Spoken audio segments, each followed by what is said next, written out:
Hi, my name's Phil. I like talking about politics, and in this video I'd like to discuss the news that Humza Yousaf has announced his resignation after his utterly insane move last week. I mean, frankly, I would gently suggest to his replacement that they do not retain whichever advisors told Yousaf that his plan last week wasn't utterly bonkers. I mean, what a spectacular downfall. Is he trying to compete with Liz Truss or something? And who had Rishi Sunak lasting longer than Humza Yousaf on their bingo card for this year? In point of fact, I was going to be discussing the latest on this earlier today, but then Yousaf scuppered it with a press conference at noon. Far too late to rework anything for the first video, so that's just been junked now. Shame. It was a thing of beauty. Oh, it's probably my best ever video. Oh, it'd have had so many views. It probably would have won awards, but you'll never get to see it now. Such is the disrespectful nature of politicians when it comes to the timing of major announcements. But anyway, let's see what we can make of this dog's dinner. First of all, despite likening the swiftness of his fall to Liz Truss, he did last comfortably longer. It's just that he waited a long time before doing something insanely unwise.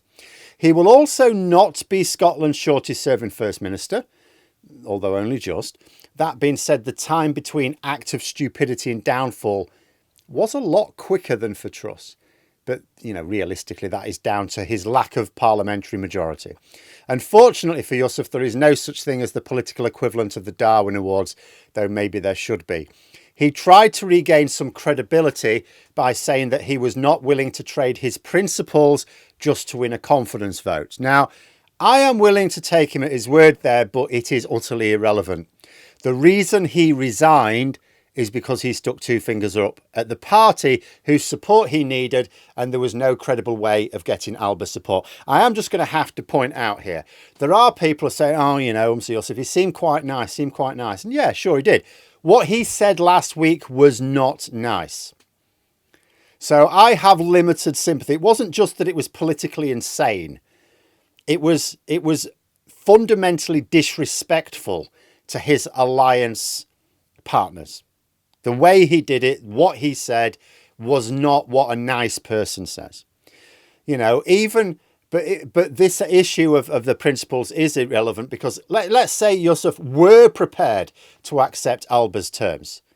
And I believe him when he says he wouldn't be, you know, but let's say he were. His wider party wouldn't. So it actually makes no difference about his own personal principles. On a personal level, I will say that Yousaf paid the price for badly underestimating the weakness of the position that he chose to adopt last week. It is another case of a senior political leader not really understanding politics. It's tragic, really. But I am also going to say, I think it's sad that it won't just be members of opposing political parties who will be pleased. It'll be non-partisan bigots as well, because they hate it when you remind them that we have 5 heads of government in the UK. None of them are white men anymore. They will cheer this resignation without any thoughts or views as to the politics behind it. Totally irrelevant to them. It's, you know, as far as they're concerned, a Muslim leader of Asian origin has fallen and he's probably going to be replaced by a white man. That's all they care about. But that is unfortunately the world we live in. So what happened? Well, I discussed the insanity last week. The SNP dropped some of the promises which formed the Butte Agreement, the arrangement they had with the Scottish Greens. The SNP may or may not have had good cause to do so, but it still upset their alliance partners. The Greens were looking like they would probably abandon the arrangement themselves over these abandoned pledges. And so Yousaf thought that it would make him look stronger if he cancelled the arrangement before they did. It would be an understatement to suggest that he was wrong. The Scottish Conservatives said they would push for a confidence vote in Yousaf. It did not take long for the Greens to say they would not support him.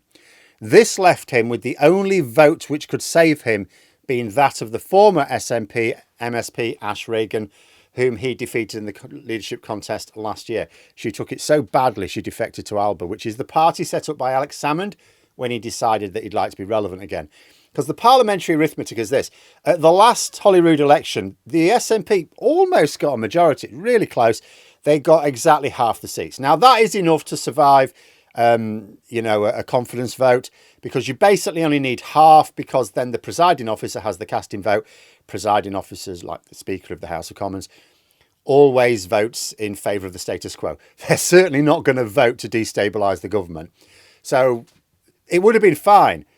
But of course, with Reagan's defection, all of a sudden the SNP were one MSP short of that half wave point. So, yeah, Reagan made certain demands in return for her support, which included backing transphobic policies. So obviously no deal was possible there. And so here we are. Yousaf was going to lose the confidence vote, so he's jumped before being pushed.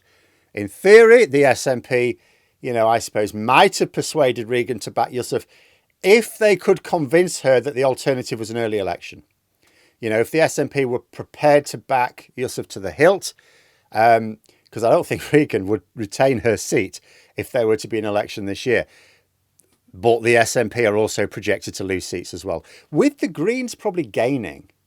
An election 2 years early, not in the SNP's interest. So they didn't really have much of a hand, and, would have needed superhuman poker skills to persuade Reagan that they had a flush. Douglas Ross, leader of the Conservatives in Scotland, is claiming that he forced Yousaf out with his confidence motion, and that the resignation was because of repeatedly failing the people of Scotland.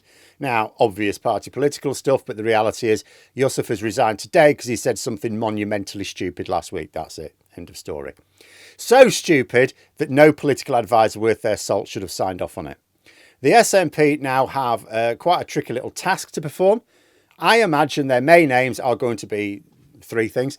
First, getting a unity candidate. They do not want to be messing about with a lengthy and certainly not divisive leadership contest. Just as the Tories wanted a coronation after Truss fell, I imagine the SNP would prefer something very tidy after Yousaf. I suspect Sunak is not going to call an election at the end of this week, but the SNP are going to have to behave as if the Westminster election could be called at any time, because it could. The second, which complicates matters, will surely be getting someone who can work with the Greens. It might be too late to rescue the Butte Agreement, but if the SNP don't pick someone who can present the Greens with an olive branch, then they're going to find themselves in the same mess. Now, I don't know what the Scottish Greens' internal thinking is, but I would look at it this way. If polls suggest that they could improve their power in Holyrood with an election this year, it's really no skin off their nose if the SNP cannot form a stable government. Now, you may say, as a pro-independence party, it's not in the Greens' interest to allow an election where unionist parties take over. But from what I can tell from the polls, that's not at risk. The majority would still be a combination of SNP and Greens, I think. It's just that the Greens would have more of a share of that power. So if the Greens do think along those lines, and that is indeed what the polls are saying, the SNP need to be quite careful. Normally, a party in this position just needs someone who can unite the party and appeal to key voters. The SNP have got extra tasks. They also need someone who can unite a completely different party in at least tentative support of them. Because to become First Minister, it's not like in the House of Commons where you just naturally assume that, the person appointed by the party of government is the next Prime Minister. There was no vote. Even with Boris Johnson, the Conservatives had a minority then. So when Boris Johnson took over from Theresa May, there was no vote just to check that people were cool with it. It was just assumed that people were. That's not how it works in Holyrood. There will be a vote. To become First Minister, the new leader has to win that vote. Otherwise, we're back into early election territory. Another tricky little issue, of course, will be independence. The party were not entirely happy with Sturgeon's plan, which I thought had merit.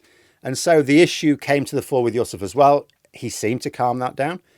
The new leader may find they have to go through the same process themselves.